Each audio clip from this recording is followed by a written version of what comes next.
हर हर महादेव। विश्वनाथ मित्रों, मैं पंडित विद्याभूषण उपाध्याय श्री ज्योतिष परामर्श केंद्र ढिलवरिया चौका घाट वाराणसी से बोल रहा हूँ। मित्रों, आज मैं कुंडली में जो महादशा स्पष्ट होता है वह किस तरह से होता है, उसका आसान तरीका क्या है, इसके बारे में भी मैं आप लोगों को जानकारी देना चाहता हूँ, जिससे आपको कुंडली बनाने में, उसकी गणित करने में मदद मिल सके। यदि आप कुंडली बनाने के लिए इच्छुक हैं तो हमारे चैनल को सब्सक्राइब कर लें। उसमें सारी कुंडली बनाने की प्रक्रिया को सरल तरीके से बतलाया गया है, एवं उसके फलादेश करने का तरीका क्या होता है, कैसे फलादेश करना चाहिए, इसके बारे में भी मैंने बताया। महादशा स्पष्ट के लिए मैं बतलाने जा रहा हूँ। कहते हैं महादशा स्पष्ट के लिए आपको भयात को और भवोग एक जगह रखना होगा। कॉपी में भयात और भवोग को आपको लिखना होगा। अब भयात को क्या करना है कि पलात्मक बनाना है। भयात को पलात्मक बना करके, और उसमें पलात्मक कैसे बनाएंगे, पहले वीडियो में मैंने बतला दिया। पलात्मक बनाने के लिए भया जितना हमारा है घटी पला, तो घटी में 60 से गुणा करके पला को जोड़ देंगे।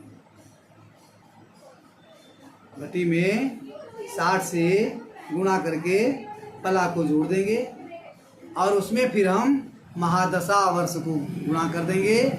जितना अंक आएगा उसमें फिर पलात्मक भवोग से भाग देंगे। समझ में आ गया? यदि हम भयात को पलात्मक बना करके उसमें 60 जो है महादशा का जो वर्ष होता है उस महादशा वर्ष को गुणा कर देंगे। जो गुणनफल आएगा उस गुणनफल में पलात्मक भवोग से हम भाग देंगे। पहला भागफल जो आएगा वह वर्ष कहलाएगा। फिर शेष बचेगा। शेष में हम दिन निकालने के लिए क्या करेंगे, महीना निकालने के लिए क्या करेंगे, 12 महीने का एक वर्ष होता है। 12 से हम उसको गुणा कर देंगे। शेष को 12 से गुणा कर करके फिर पलात्मक भवोग से हम भाग दे देंगे। जो दूसरा भागफल आएगा वह महीना कहलाएगा, मास कहलाएगा। फिर शेष जो बचेगा, अब 30 दिन का एक महीना होता है, तो शेष में 30 से हम गुणा कर देंगे, और जो गुणनफल आएगा उसमें फिर पलात्मक भवोग से भाग देंगे। जो तीसरा भागफल आएगा वह हमारा दिन कहलाएगा। तो वर्ष मास दिन यही कुंडली में लिखा जाता है।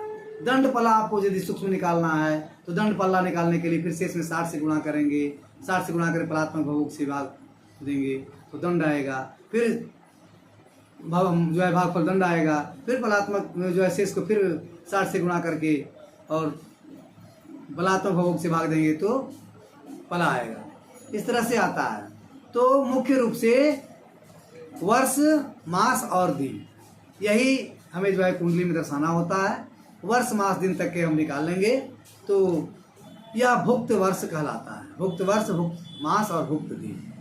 अब यह जब यदि हम पलात्मक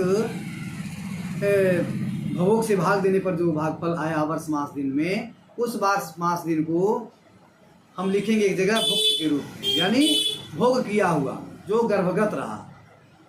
अब आगे जो बीतेगा तो हम यह देखेंगे कि यदि बच्चे का जन्म जो है जिस दशा में हुआ है उस दशा का वर्ष, मास, दिन कितना है। यदि 16 वर्ष गुरु का दशा है तो 16 वर्ष को हम अलग अलग दर्शा देंगे। 15 वर्ष 11 महीना 30 दिन, अर्थात 16 वर्ष।